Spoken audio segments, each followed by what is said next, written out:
হযরত মুহাম্মদ সাল্লাল্লাহু আলাইহি ওয়াসাল্লাম সারা জীবন তার উম্মতের কল্যাণ ও মুক্তির জন্য চিন্তিত ছিলেন এবং কিয়ামতের দিনও তিনি তাদের জন্য সুপারিশ করবেন।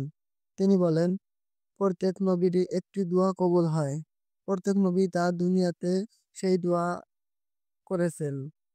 কিন্তু আমি আমার দোয়া কিয়ামতের দিন আমার উম্মতের জন্য সুপারিশ হিসেবে রেখে দিয়েছি। এই সুপারিশ হবে কিয়ামতের দিন যখন মানুষ হাসরের মাঠে কষ্ট ও উদ্বেগে থাকবে। তারা নবী রাসূলদের কাছে সুপারিশের জন্য আবেদন করবে।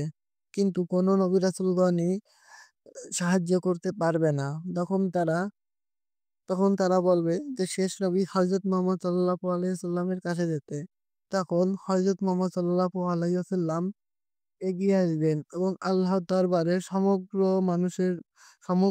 উম্মতের জন্য সুপারিশ করবেন এবং সুপারিশের মাধ্যমে বিচারের দিন শুরু হবে। রাসূলুল্লাহ সাল্লাল্লাহু আলাইহি ওয়াসাল্লাম বিশেষভাবে একত্ববাদ এর জন্য সুপারিশ করবেন। তার সুপারিশের ফলে অনেক গুনাহগার মুমিন জাহান্নাম থেকে মুক্তি পাবে। তাদের অথবা শাস্তি কমবে। হাদিসে এসেছে, আমাদের সুপারিশ আমাদের উম্মত যে সকল কাজ সুপারিশের কারণ হবে। রাসূলুল্লাহ সাল্লাল্লাহু আলাইহি ওয়াসাল্লাম এর সুপারিশ লাভের কিছু উপায় যে একজন মুমিন অনুসরণ করতে পারে। দরুদ পাঠ করা। তার উপর বেশি বেশি দুরূদ পাঠ করা সুপারিশ পাওয়ার একটি মাধ্যম। সিরাতুল মুস্তাকিম অনুসরণ করা, দোয়া করা।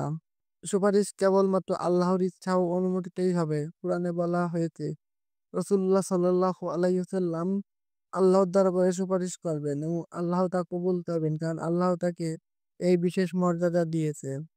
হযরত মুহাম্মদ সাল্লাল্লাহু আলাইহি ওয়াসাল্লাম কিয়ামতের দিন আল্লাহর অনুমতি ক্রমে বিভিন্নভাবে তার গুনাহগার উম্মতের জন্য সুপারিশ করবেন। এটি আল্লাহর রহমত ও নবীজির মহান মর্যাদা প্রকাশ। আমাদের কর্তব্য হলো তাকে অনুসরণ করা, বেশি বেশি দুরূদ পাঠ করা, আল্লাহর কাছে তার সুপারিশ কামনা করা। আল্লাহ আমাদেরকে তার সুপারিশ অংশীদার করুন এবং কিয়ামতের দিন তার শাফাআত লাভের তৌফিক দান করুন। আমিন।